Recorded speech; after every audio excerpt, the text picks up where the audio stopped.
人敬聽三代經課6月8號，聖靈降臨主日，羅馬書8章14至17節。因為凡被上帝的靈引導的，都是上帝的兒子。你們所領受的，不是奴僕的靈，仍舊害怕；所領受的，是兒子名分的靈。因此，我們呼叫阿爸父。聖靈自己與我們的靈一同見證，我們是上帝的兒女。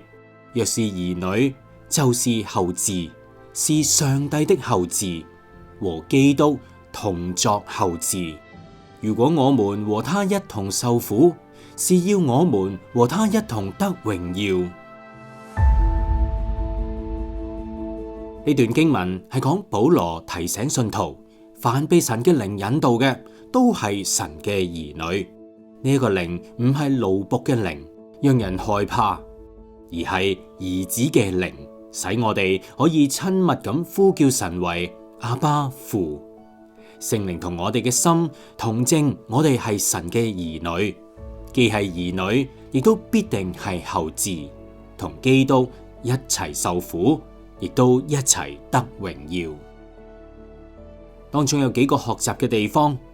第一，聖靈確立我哋嘅身份，就係不再係奴僕，而係神嘅兒女。我重複，聖靈確立咗我哋嘅身份啊，唔再係奴僕，而係神嘅兒女。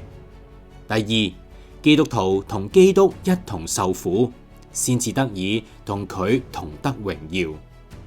我再講，基督徒同基督一齊受苦，先至得以同佢一齊得榮耀。第三，神唔單止係遙遠嘅創造主，更加係可以親密咁呼求嘅父。神唔單止係遙遠嘅創造主，更加係我哋可以親密呼求嘅天父。反思問題，喺我哋日常生活裏面，我哋係咪活出作為神兒女嘅尊貴同信心呢？喺我哋日常嘅生活裏面，我哋係咪活出咗作為神兒女嘅尊貴同信心呢？實踐行動，喺禱告裏面多啲使用阿爸父嘅稱呼，並且以子女嘅信心交託一件憂慮嘅事啊！我重複，喺禱告裏面多啲使用阿爸父嘅稱呼，並且以子女嘅信心交託一件你憂慮嘅事啊！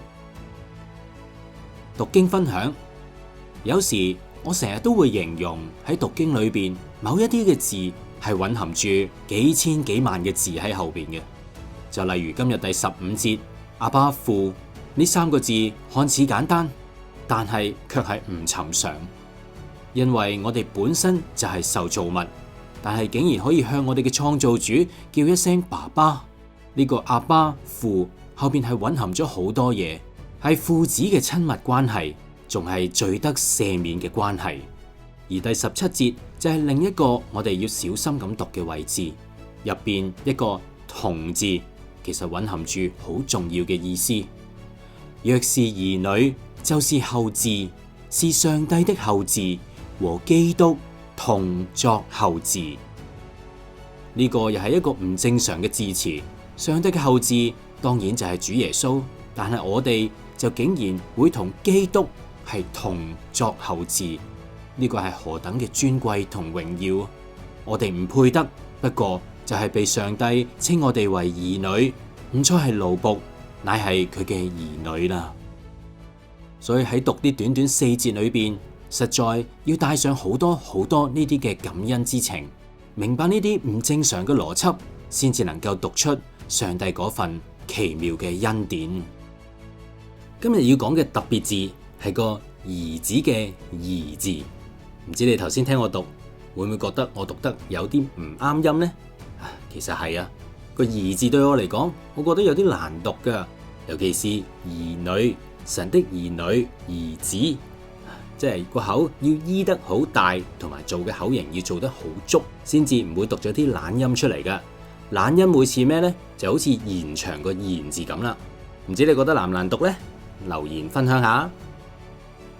如果你喺今日嘅經文有咩得着，或者對讀經想同大家分享嘅，歡迎你留言啦，我哋一齊討論下，彼此造就。願主祝福大家。